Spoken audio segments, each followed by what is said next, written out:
உன்னை பார்த்த பின்பு நானாக இல்லையே, என் நினைவு தெரிந்து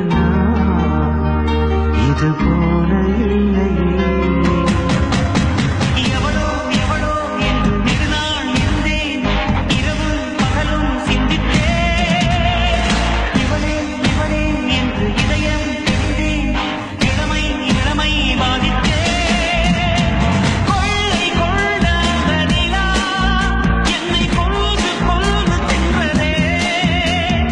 இன்பமான அந்த வலி இன்னும் வேண்டும் வேண்டும் என்றதே. உன்னை பார்த்த பின்பு திருவாளர் உத்தரையா அவர்கள்